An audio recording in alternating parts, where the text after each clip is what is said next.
Live and direct, live and I take no jive. Legalize it. I mean, how much can a koala bear? Koala bear, koala bear. Koala bear. Barry pulls a joint out of his pocket. Bill says, "Great, Barry, a reefer." Hi, and welcome back. It's the Karma Koala podcast, and we're back on home turf for the koalas. There's no koalas in downtown Melbourne, Vic 3000, but they're out there somewhere listening. And we've got David Ettershank, a senator at the Victorian State Parliament representing the Cannabis Party. David, welcome to the Karma Koala podcast. Firstly, there's two of you actually, two parliamentarians now, aren't there, in Victoria? Yes, we've got two members in the upper house. We're not actually senators, but thanks for the plaudit. You're not senators? What do you call yourself in the upper house in Victoria these days?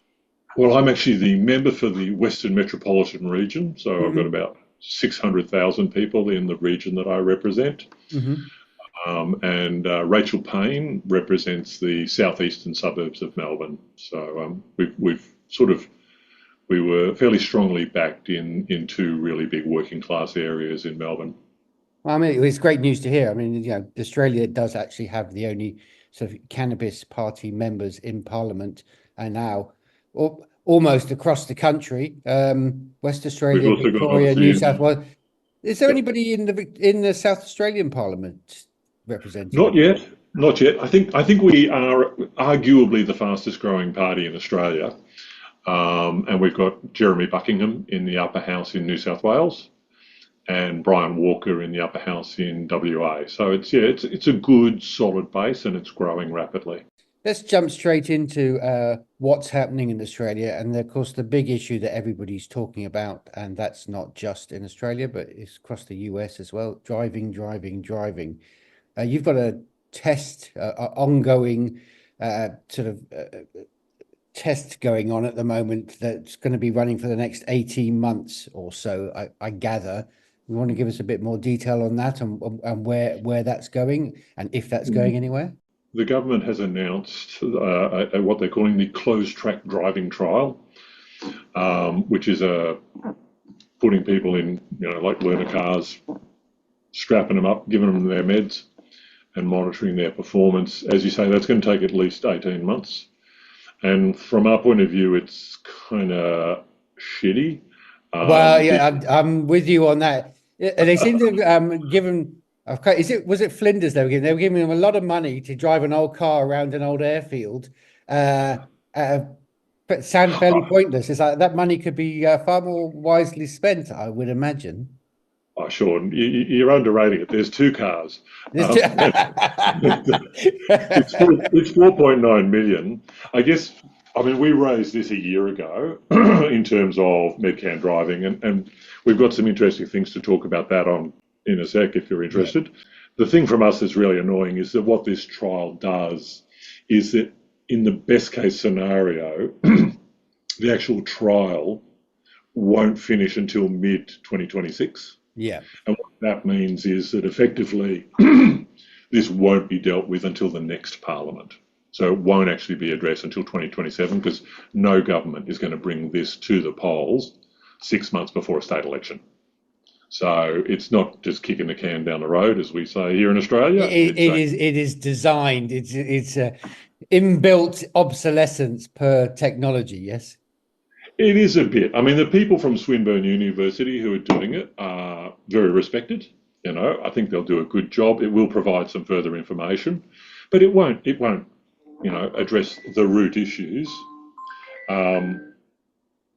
that do need to be responded to, and that is of great concern to us. As a result of that, we have moved a bill in the upper house, which we are hoping to progress. And what that bill is proposing is that there be a medicinal cannabis defence, a legal defence. because at the moment, under the Road Safety Act here in Victoria, cannabis is lumped in with MDMA and methamphetamine, Mm-hmm. and there is no defence for medicinal cannabis. So, in other words, you know, if you've got a doctor's prescription for opiates, benzodiazepines, antidepressants, even antihistamines, all of which impair people more than cannabis, you can go up to court if you get caught at a random drug test. And probably this is something that's fairly uniquely Australian for your international viewers and listeners. In Victoria, they do 155,000 random drug tests a year. So you just pull over to the side of the road, swab, bammo.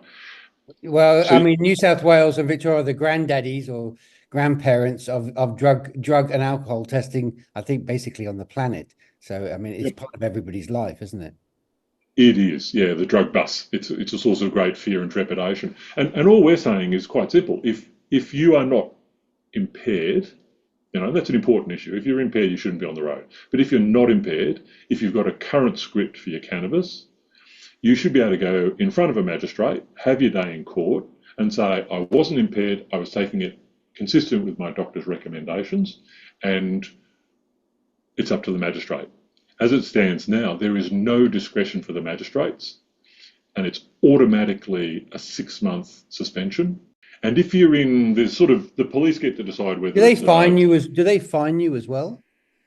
First time up to $2,500. Second time it's automatic 12-month suspension, and it's up to 20 grand. So yeah, we're talking significant money. There is these two streams. So there's the traffic infringement notice, and there's the summons to appear, and the cops get to decide which one of those. If you're a summons, your license isn't suspended; it's cancelled. So you do your 6 months. You've then got to go back to the court to apply for permission to renew your license. If you're successful at that stage, you then need to do a behaviour management program. Do you have to pay for that? I'm not sure whether you have to pay for it or not, but it's a program that's designed for people who've got a problem with meth. So you got to sit in there with them and drink drivers and basically say, yeah, I won't take my medicine as my doctor prescribed anymore. Yeah. Then if you get through that one, you're free to apply to Vic Roads for your license. However, if you're successful in getting your license, it's stamped with a Z, which means that for the next 3 years, if you get pulled up with any alcohol in your system, you automatically lose your license again. Now, even though your original offence had nothing to do with alcohol, you're treated as a recidivist drink driver. So it's not prosecution; it's persecution. It is. I mean, it seems ongoing. I mean, and I presume New South Wales has got a fairly similar outlook, has it? They have a limited defence, but it's not much good. And of course, it's very bizarre because in Tasmania, sort of across Bass Strait from us, they've had a medical defence for 5 years, and there's been, as a result of that medical defence being introduced, it's had no impact on road fatalities or accidents and injuries, and the police there are apparently totally unfussed by it all. So it's we shouldn't be having to sort of have this discussion, but that's. This, I mean, and another quick question about testing is the technology that is used. How is that decided? Because this is a big issue all over the world, because every time I have this discussion, the technology basically is the knowledge isn't up to speed, but the technology isn't up to speed, and it works on a alcohol based approach where what technology is used, how it's used. Do the police just say, I'm going to buy this from wherever and we're going to use it and that's the standard, or does legislation actually define what that technology is? No, it's at the discretion of the police as to the equipment. So it's a 3-stage process. There's the original swab test, which we got a very heavily redacted government report which suggested that about 20% of the results are false positive or false negative. Yep. You then get a second test with a Draeger that's more efficient, and then there's a third test that's sent off to the Forensic Institute for testing. So that part's fairly rigorous, but I guess our argument is because cannabis remains in your system for up to a month in the case of blood tests, it's all, pardon my French, but it's all bullshit Yeah, because yeah, yeah. the issue is not having trace elements of THC in your system. The It's issue is whether you're impaired. impaired. Yeah. Yeah, yeah. So on an average year in Victoria, what we're seeing, and I think this proves absolutely how outrageous the laws are, you have about 7,000 people a year losing their license for the presence of THC in their system. Of that 7,000, you have about 100 who are prosecuted for impairment whilst with the presence of THC. So the police can do impairment testing. It's just that it's more work and they don't want to do it. Do it. Yeah. So it's just Everyone easy to else is say you've screwed. got THC, you're a bad boy or girl. Up off to the magistrate you go. Yeah, and so we just had an inquiry recently on workplace drug testing, which raises a lot of very similar issues in terms of random drug testing at work. And we had heaps of people and witnesses who came before the committee of inquiry who were basically saying, look, I was actually prescribed CBD, which is non-impairing. Yep. What I didn't realise was that there's trace elements of THC in that. Yep. And that pinged the test. And so we had really respectable members of, our first responders and such like, who are ambulance police and such like, who basically were saying, I took CBD, I got pinged at work, and it either cost me my job or it took me months and months to get off suspension and back into duty because of these circumstances. And it's outrageous. So we're sort of working pretty hard to try. Well, so you've just tabled something in the House. What have you tabled it? Well, we know why. I won't even ask why you've tabled it, but what have you tabled, and what are its aims? Well, that workplace drug testing inquiry's come up with a few recommendations. Again, anecdotally, a lot of our members were saying to us that the workplace is a nightmare, it's stigmatising, there's a lot of victimisation. And I guess what came out of this, and this was an all-party committee of inquiry, some of the basic recommendations were, one, workplace testing should only occur where the employer has a reasonable suspicion that a person is actually impaired, and that there are appropriate policies Rules and guidelines to identify that. Yep, that's one. The second one is a recommendation that the government amend the Equal Opportunity Act to make discrimination on the basis of medical treatment or medicine a grounds for discrimination. So that's a biggie, because that has a ripple-on effect to a whole lot of different legislations and provides some genuine legal protection for medicinal cannabis patients. And the third one is to actually, in terms of our safety regulator, workplace safety regulator here, to really get their act together and update. So the current guide on alcohol and other drugs policies has not been amended for 17 years. That's a forever time, isn't it? That's a decade before they introduced medicinal cannabis in Victoria. So it's to do that, and then to actually, and this is I think a first certainly for Australia, and that will be to actually set up a compliance code that covers alcohol and drug policies. So we currently have compliance codes for particular industries like the mining industry, the waterfront industry, and such like. This will be a compliance code that employers will be obliged to work to, that covers the broad spectrum of alcohol and other drugs, along with areas like workplace education, a health-led response. And are you hoping that by doing this in Victoria, it's a template for a federal piece of legislation down the road? I mean, is that the aim? I mean, obviously the aim is to sort out your own state, but I presume what you really want to do is be able to, through the Cannabis Party in other states, introduce something similar, but hopefully make Canberra sit up, because that, in a way, that maybe the Australian way of thinking might be the best way to bring it to the attention of Canberra, that they've got to think about the big questions about, how do we regulate and license cannabis across the board? Yes. And like any good Australian knows, compliance, people love lots of compliance legislation and rules and regulations in Australia before they like anything else, don't they? Absolutely. I mean, we do have some quirks associated with the Constitution. So, for example, workplace safety is basically State-based, a isn't it? state issue. Yeah. Yeah. Industrial relations, certainly in Victoria, is largely a federal matter. So you get all this overlap. Yeah. But yeah, I mean, we've got our reps in WA and New South Wales all pushing, and obviously we're seeking to set precedents because different state governments look at what others are doing. So where we can get a breakthrough in one state, we'll look to flow that on into others. And so that's the sort of approach we're adopting. So do you feel as though, although the party is very state-based at the moment, it's actually through particular acts creating a more countrywide approach to the various issues of getting cannabis up in the lower houses of each each state and in the centre in Canberra? Is that the sort of aim of the party? The Greens are doing a federal bill on cannabis. It's pretty convoluted, and I think it'll probably be dead on arrival. Yeah.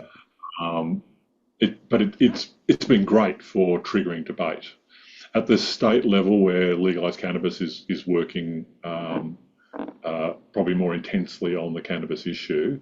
Yeah, we're certainly looking primarily at, I guess, recognizing that it's 90 years since cannabis was prohibited. So it's not just a legal thing, it's a cultural thing. And so in a way, it's a bit like sort of whack-a-mole. You know, You there are knock it so down somewhere and it comes up somewhere else. Yep. yeah, that's right. And there are so many elements to it. So we're just trying to attack this problem at multiple levels on multiple issues. And then obviously where we get a win in one state, we look to push it on to the next. And that's sort of that's pretty much the type of strategy we're pursuing. Okay, here's another question. If we're looking at the states, each state in the US has been regulating and then creating, a cannabis commission to manage in that state. Normally, they're fairly disastrous, most of them, but they sort themselves out after a while. Do you see that as some sort of future way of thinking in Australia, that there should be within each state some sort of governmental organization within the state that manages cannabis issues specifically, or will that not really work in Australia?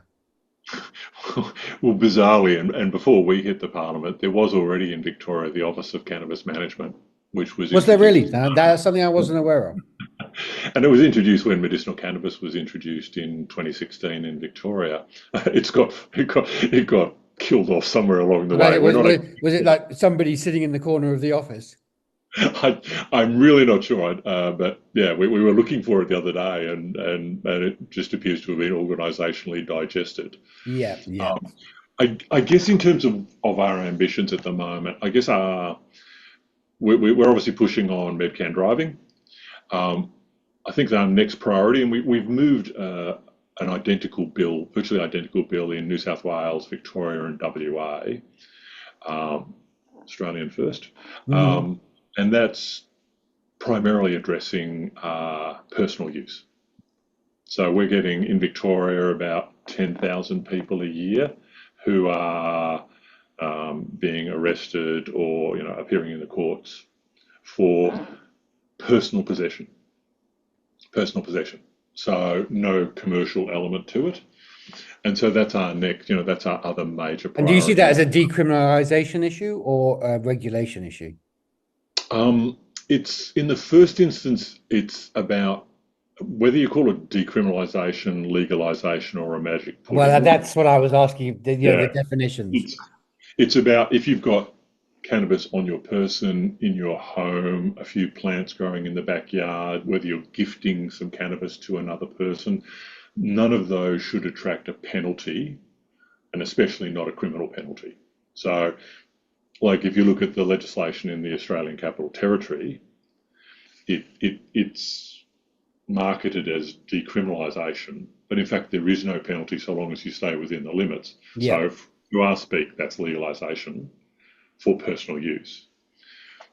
The next step that flows on after we've won that one will really be about what this commercialisation and the regulation of a cannabis market look like.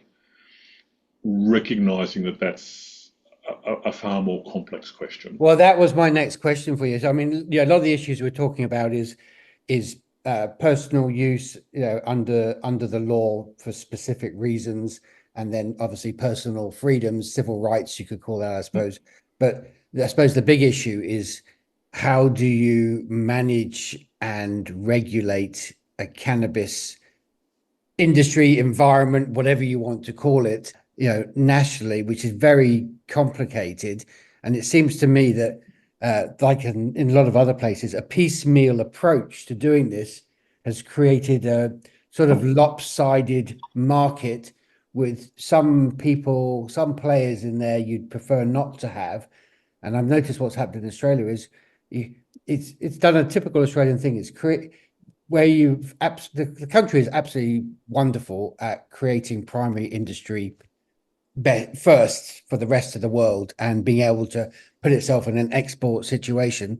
And what it's done here, because this obsession with drugs, is created a primary industry that is really weak and is operating on cheap imports from the rest of the world. And then now there's 5 years in or whatever, what are we, 10 years since this has all sort of been informally happening. We've created a market that there seems to be no investment wants to go into a primary industry. And my other big interest, of course, is industrial hemp, which I would imagine Australia would be literally the best country in the world at doing if it want, except for Brazil or something, if it wanted to.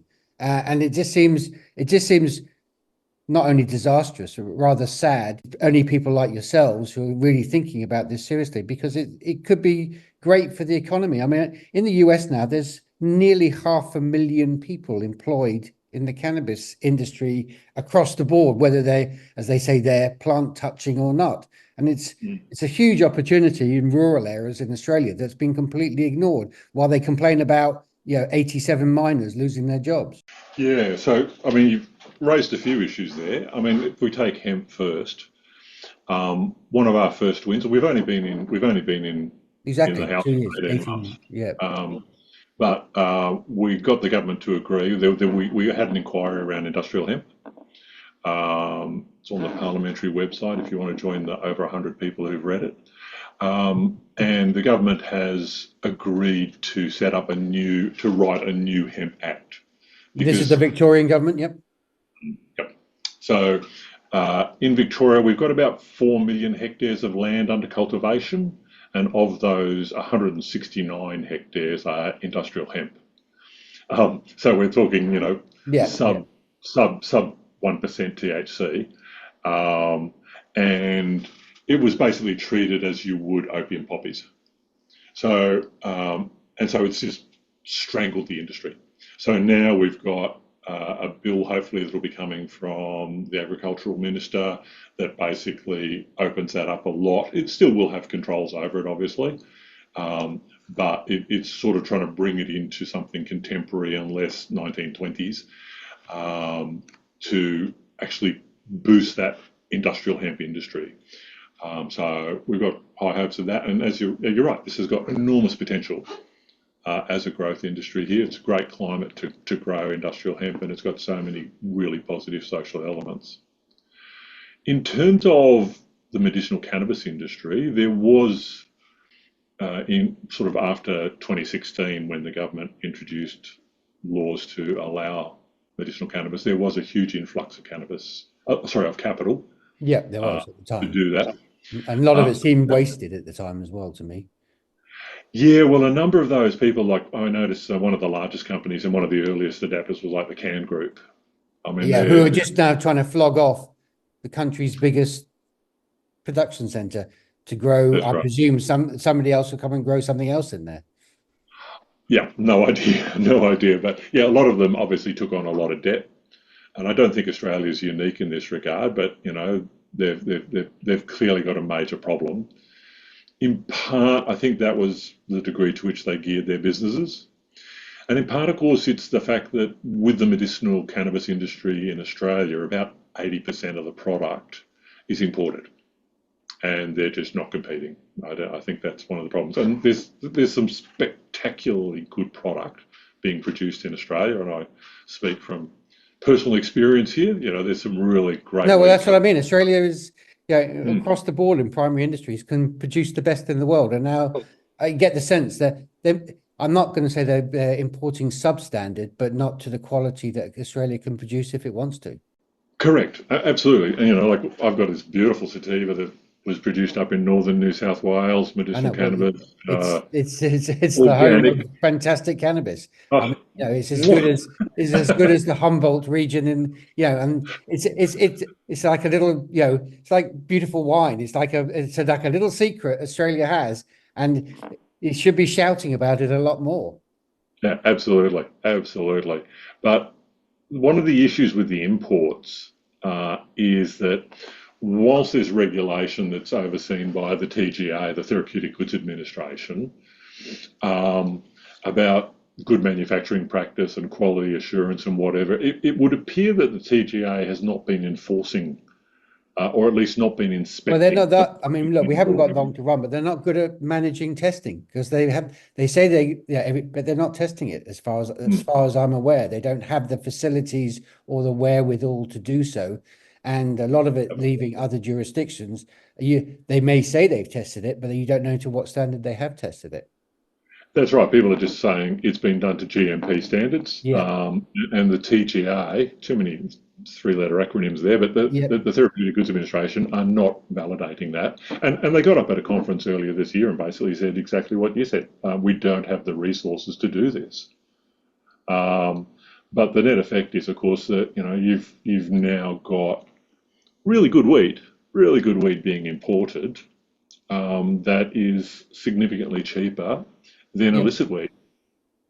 That's the problem. Look, I wish we had more time, but we're running out, and we've covered a gamut of topics, and I sort of rushed you through them.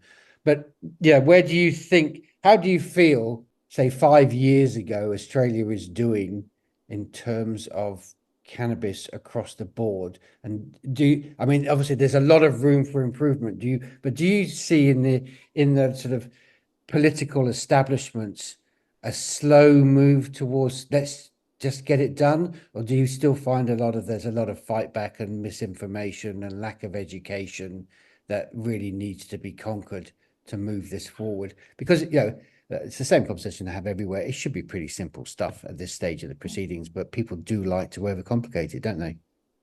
They do. It's a bit complexitron sometimes, but Complexitron. That's very good. I like that. It's like, look, I mean, from personal experience, when we arrived here in the Vic Parliament, there was lots of people who would sort of go, do we need to hide the parliamentary garden hoses now that the weeders have arrived? Yeah. And 18 months later, like everyone in the upper house knows the difference between THC and CBD. Everyone knows that the current laws are not sustainable and that the prohibition and the war in drugs has failed. And I think the same thing's happening in New South Wales and WA. So there is a real momentum. We can say the greatest thing about the cannabis part at the moment is it's introduced education for legislators and regulators, hasn't it? Absolutely, and like hats off to my colleagues in the upper house. From the left and the right, everyone knows what the issues are now. The question is, what do we do with it? How does it change? And look, in November we moved our personal use bill. No one spoke against it. Sorry, I'll rephrase that. No one supported the status quo from any of the parties, and the only debate was, what do you do with it? What you do, how you do it, and what speed do you move it at? Exactly, and that I think that is a huge movement from even 2 years ago. You're giving me a bit more faith in